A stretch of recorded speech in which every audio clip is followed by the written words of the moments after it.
Boys and girls of every age, would you like to hear something strange? Hello everyone! Halloween is right around the corner, and to honor the spooky season, I thought it'll be interesting to tell you guys ghost stories that really happened to me. But first, let me tell you about what I'm doing right now. This is another one of my collages. And if you know Madoka Magica, you'll realize the influence the show has on this artwork. I've always loved the illustrations and designs of the Witch's Labyrinth, and I wanted to mimic that unnerving feeling in this artwork. I really love how this turned out, and I thought I'll continue with a similar art style in the future. But if you know me, you know that I like to ping pong around with different art styles because whenever I see something pretty on Pinterest, I tend to go, ooh, I want to draw like that. Do you guys know that feeling? So, I decided to divide my art style into two. One is the collage art where I tend to go with more experimental and conceptual stuff with OCs and to basically let out steam, and the other is my more painterly art style that mostly features illustrations depicting scenes from my web novel or fan art. As usual, I use CCO images for my collage art. I use artworks that are put in the public domain by the museums themselves. I'll link the websites of the museums I usually go to in the description below. Now, let me tell you about some ghost stories that really happened to me. First one is a story that happened when I was really young. I was still living in the Philippines back then, and I think I was around 6 or 7 years old. When I was young, I had a Barbie doll that my stepfather gifted me. I really loved it a lot because I grew up poor, and the only dolls I had before that were the paper ones and the ones that were made of cheap plastic. She had a lot of things. She had a sofa, a locker, several clothes. She was my most prized possession. I took care of her so well, I didn't even think about ever cutting her hair. Which, if you've ever had a Barbie before, it was kind of a rite of passage for young girls to do. Cut their Barbie's hair at some point or another. Anyway, it was in the middle of the night and my uncle was staying over and we were both watching a movie in the living room. Well, I was watching, but he was snoring on the couch. This was back in the 90s when we still had those huge chunky TVs. My Barbie was sitting pretty on top of it because it was the best spot in the house. Her legs were stretched out and her arm, that was forever bent because she was one of those Barbies with arms that you cannot straighten, it was up as usual, as if she's waiting for a high five. Anyway, while I was watching the movie, I decided to look up at my doll. When I did, I noticed something. It looked like she moved. I was a little confused and slightly terrified, but I decided to stare closely at her. After all, it could have just been a figment of my imagination, right? So, I stared and stared until she moved again. She moved her arm back and forth, all the while staring me dead in the eyes. Now, I was scared, and being the scared little girl that I was, I decided to wake up my uncle. My uncle was annoyed, of course, and told me it was probably just the flickering lights of the TV casting shadows on it and making it seem like she moved. But I insisted she did and dragged him in front of the doll to look her face to face. We stared for a couple seconds. She didn't move. My uncle was about to tell me that I was imagining things until he caught it. But instead of her arms, her leg moved. She was moving one of her legs. My uncle was terrified and dragged me out of there and towards the bathroom where my mom was taking a shower. He knocked frantically and my mom stepped out of the bathroom dripping wet with only a towel around her. She was mad and asked why he was trying to break down the door. Like, the fuck? We explained to her what happened, but of course she didn't believe us. What kind of sane person would? So, she let us drag her to the living room, still in her towel, to stare at the doll.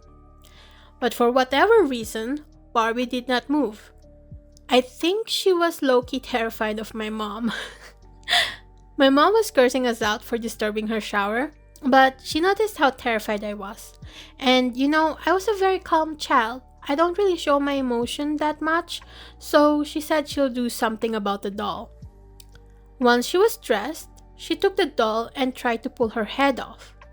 But it was really hard. The head would not detach from the body.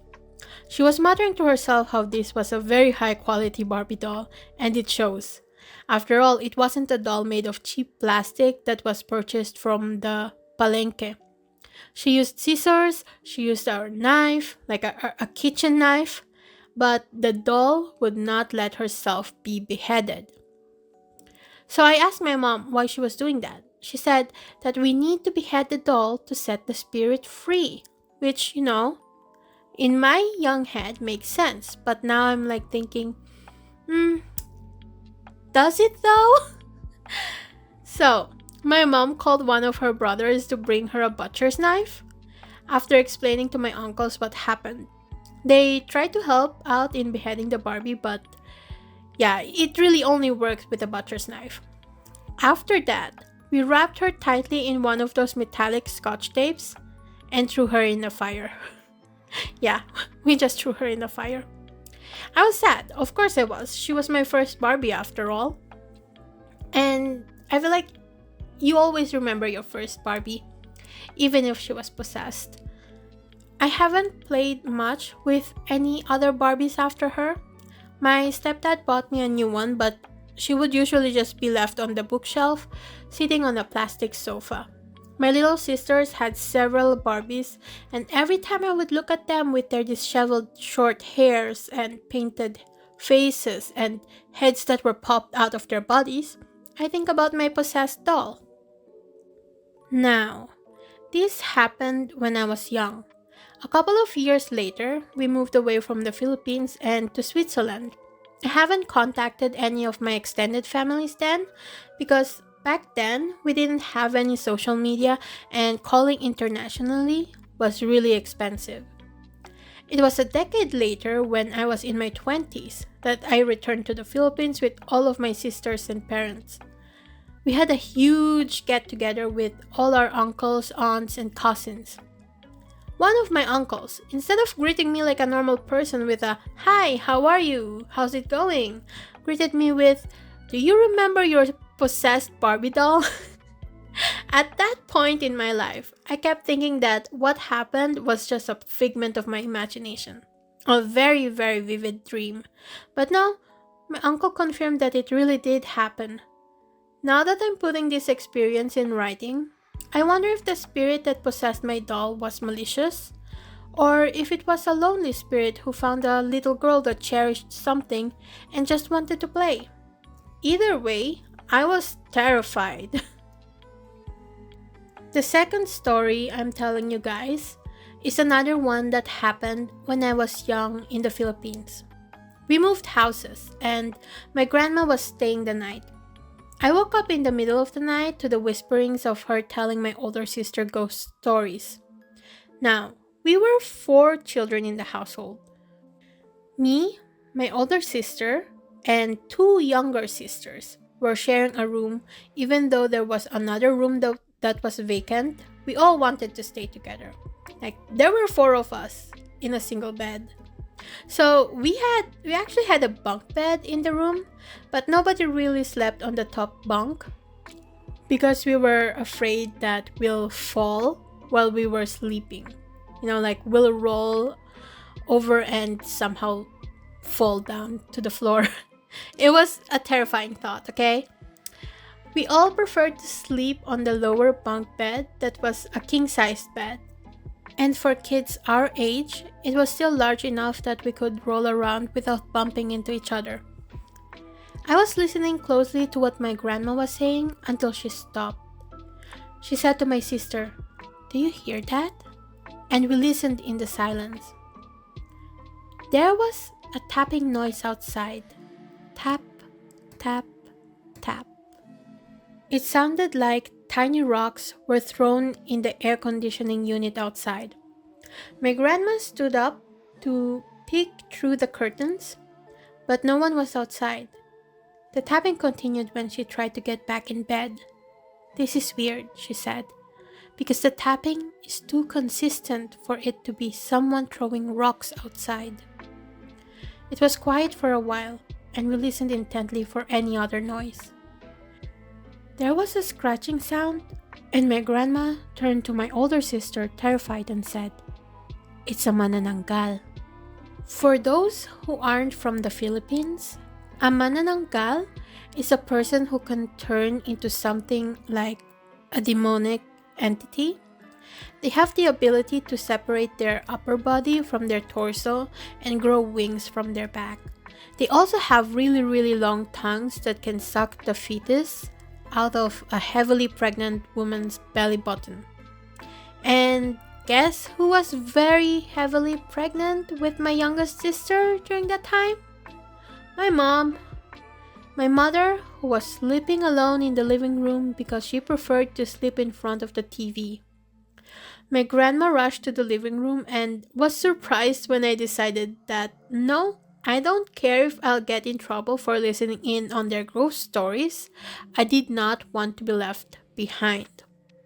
I was also surprised because one of my younger sisters followed because I wasn't the only one listening in. She was also awake all this time to listen into their ghost stories, and she was also terrified. In the end, we left our youngest sister in the bedroom to sleep by herself because again, there were 4 of us girls in that one single bedroom, and all 3 of us were listening to our grandma tell ghost stories, except her, who was actually really sleeping. So we left her there. Our grandma said that she'll be fine because the manananggal's target is our mom, and she was, big enough that she's not gonna just get eaten. Anyway, we rushed to the living room and woke up my mom, who, of course, cussed us out for waking her up. Grandma explained to her what's going on, and my mom called us crazy, but she let us cast protection on our house. Like, I don't know if I can say it's a protection spell. It's not really a spell, more like ritual, maybe. Yeah. So my mom went back to sleep while my grandma taught us what to do if there's a manananggal in our house or on our house, because it's probably on our roof. My grandma pulled my sisters and I aside to help her out. What we did was spread a line of salt on any place that a person could enter through. That meant on the doors and windowsills. If you've ever watched Supernatural, it's exactly what you thought we were doing.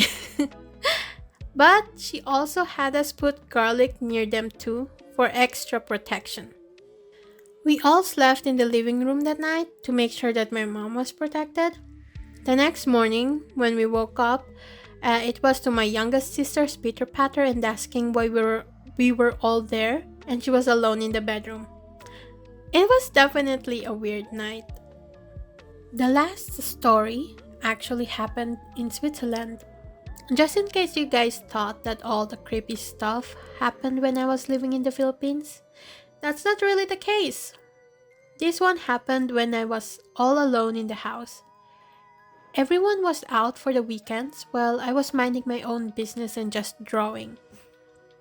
I take off my headphones for a bit because I thought I heard something. And when I listened closely again, I heard singing. I shrugged it off because I thought my youngest sister came home and was singing as usual. You see, my household was very loud. My sisters liked to sing around the house. I didn't think too much of it until later during dinner time when I asked my youngest sister if she came home earlier because I heard her sing.